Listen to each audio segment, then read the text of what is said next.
because Lillian Kinsey is the one who started everything. She was the first house mother that had children.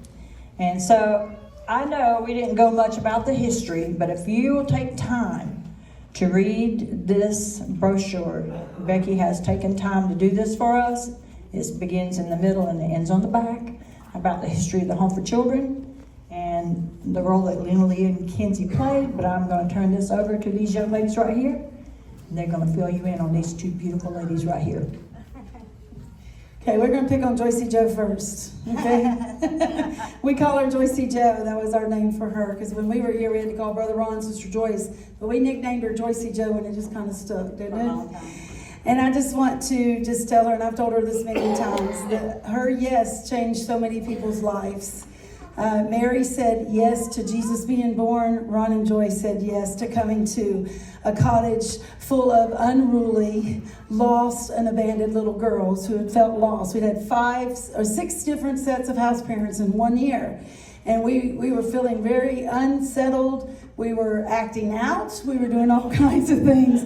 And they sold their business. They sold their home. They brought their 2 children here to live. And they made our cottage a home. We decorated Christmas. They let me and her build a fire in the fireplace. We were the first cottage to ever have a fire in the fireplace. And we forgot to open the damper. So we made a mess out of it. But we enjoyed that. Remember that? Brother Ron and Sister Joyce had put up the Christmas tree, and she said, "Girls, I'm going to leave you guys in charge, and you two are going to finish cleaning up. So when we come back from the cafeteria, everything's cleaned up and the lights are on. It looks beautiful." So we decided we're going to build a fire, and we didn't open the damper, so they came back with smoke in the house. Had to call. It was a mess, but we tried. We felt like we accomplished nothing there, but they loved us. They taught us to sew. I still have 40 years of bedspreads that we made. Sister Joyce had a project every summer for us. And 1 year was going up to the material room and cutting material that had been that polyester icky material that had been given and donated, rooms and rooms of it in the old dormitory. And we drug it down to the cottage. We washed it. She showed us how to make quilted bedspreads, and we made quilted bedspreads. And we had our cottage reunion 2 weeks ago, and we brought those bedspreads. They had little Dutch dolls, and it's a representation of all the things that she's taught. And so, Sister Joyce, we just want to say that your fingerprints are on our life. You and Brother Ronnie's fingerprints are on our lives forever and always. And when you get to heaven, you'll hear more girls say, "Thank you for giving to the Lord." But you also are going to hear God say, "Well done, thy good and faithful servant." And so we just love you and thank you so much. And Judy has some things she wants to say too. Don't make me cry. I'm gonna cry. You know, when you come to the home, and those of you who are home kids know, you're so lost. You feel abandoned, thrown away. So many mixed emotions come with being dropped off.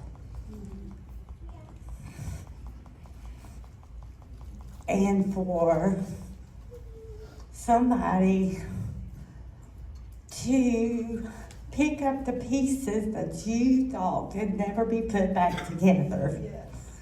And you sure, at your young age, didn't have a clue how to put pieces back together.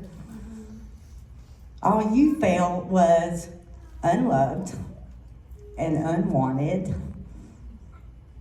And you didn't think that could ever change. But I'm here to tell you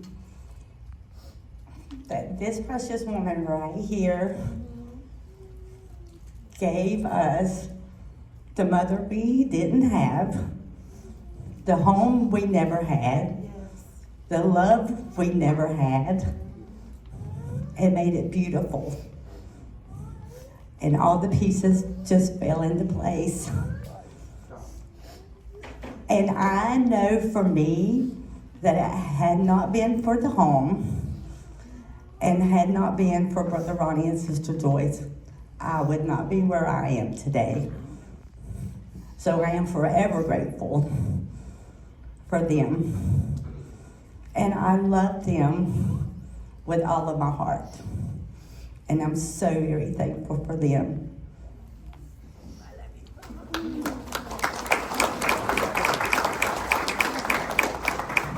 I want to say something about Sister Isham too. Sister Isham was in the cottage next to us, and so Sister Joyce was the type of house mother that would let us play outside at night and catch fireflies when the lights had come on. And I remember one night, Sister Isham let her kids come out and play with us. And so they both got the heat about that one time, about all of us girls out there with little jars catching lightning bugs. But they truly cared for us, and Sister Isham was always laughing. One thing I remember, even when she was saying something like getting onto you, you need to quit that. that laugh would come out, even when she was getting onto you. So you looked at her like, okay, she's laughing, but is she really serious or is she not? But her girls knew she was serious. And I also love the way that these two were friends. They were bosom buddies, and they're still friends. And they go shopping together, they keep up with each other, they take care of each other. So even at the home, deep friendships that last forever are formed. And so I just love the way that they modeled for us true friendship. You know, we didn't have that in our home. We didn't know what that looked like. But the way they would giggle and cackle and laugh at each other in the cafeteria, we couldn't wait to get to the cafeteria, and they'd be talking across the table to each other and stuff. They loved each other, and they were dear friends. And that taught me that that's what friendship is supposed to look like. And so we are so grateful for you too, Sister Isham. Although I wasn't on your cottage, my sisters were, and I love the imprint that you left on them. Thank you for giving to the Lord.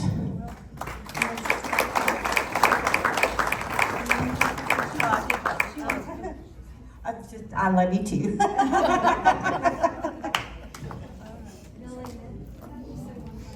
What, honey? Yes, ma'am, you sure can. I just want to say,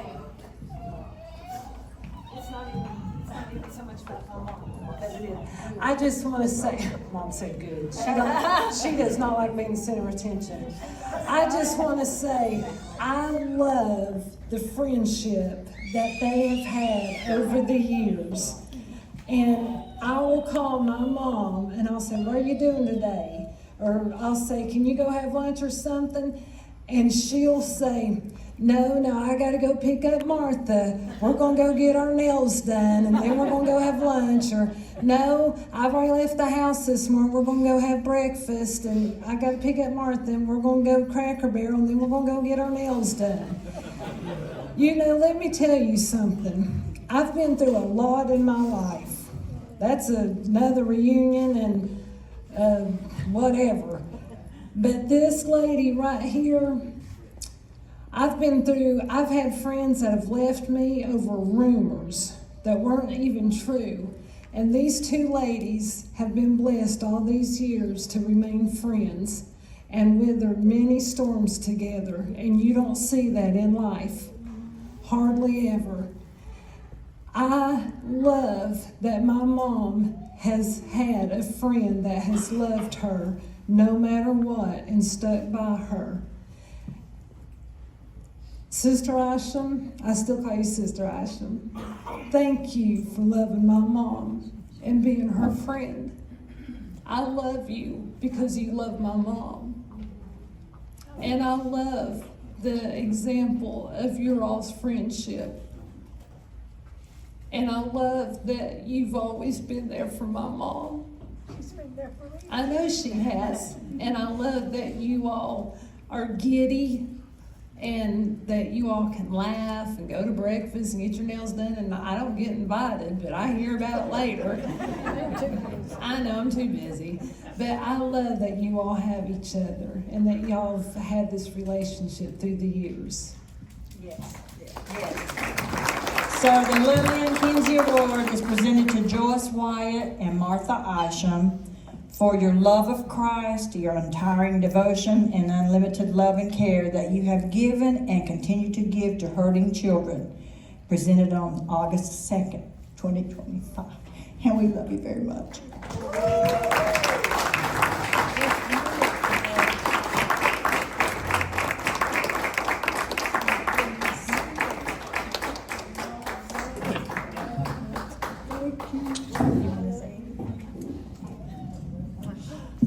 I think enough has been said.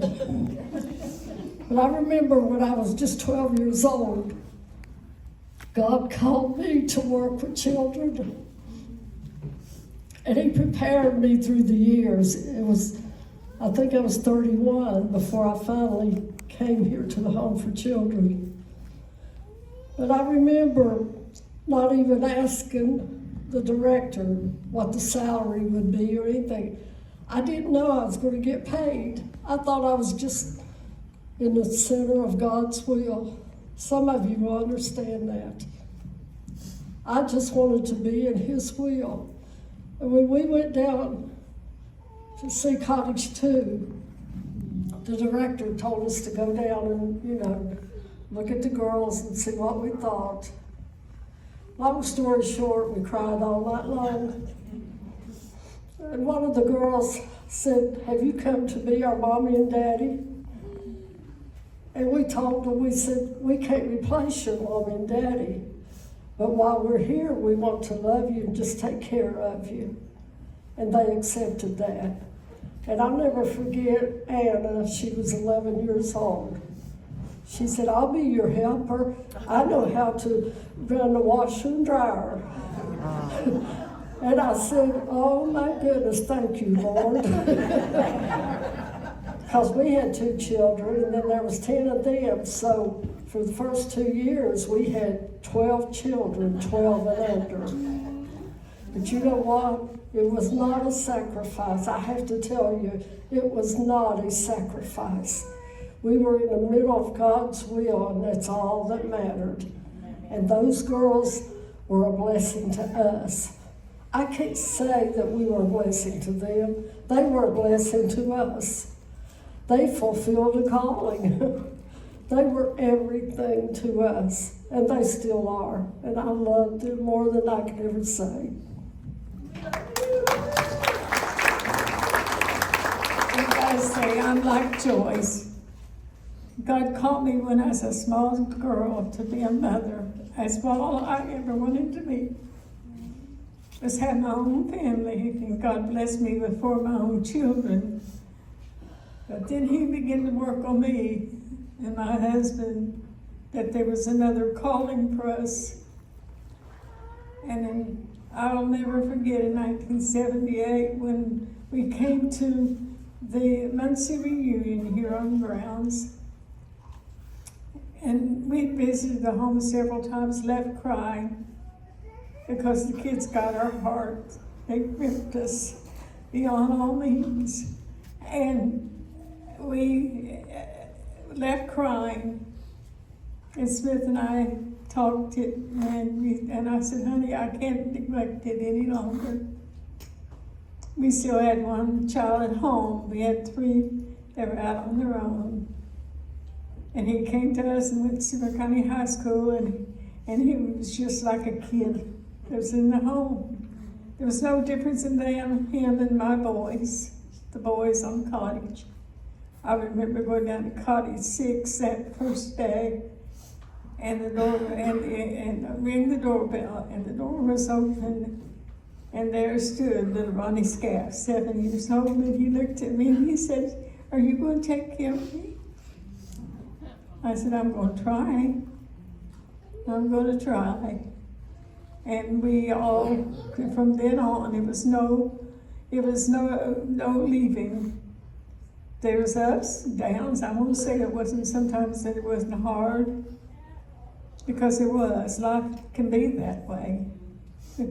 But I'm so glad that God called me into this ministry. He has blessed me with an extended family that I love dearly. The little lady walked me up is my granddaughter, not by birth, but by the home. God gave us children. And he not only gave us daughters, but he gave us sons too.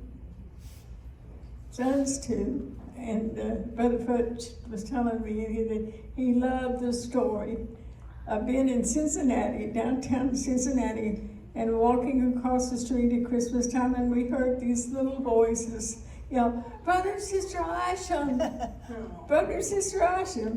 It was the best boys, Kenny and Martin. And they were waving and shouting, and they were so pleased to see us. And you know, I've never forgot that. And I remember through the years all the kids that I love. And I am looking forward to getting to heaven and seeing how many children were won for the Lord. That's my reward. Yes, amen. Thank you all for making my life rich. Yes, ma'am. Yes, ma'am.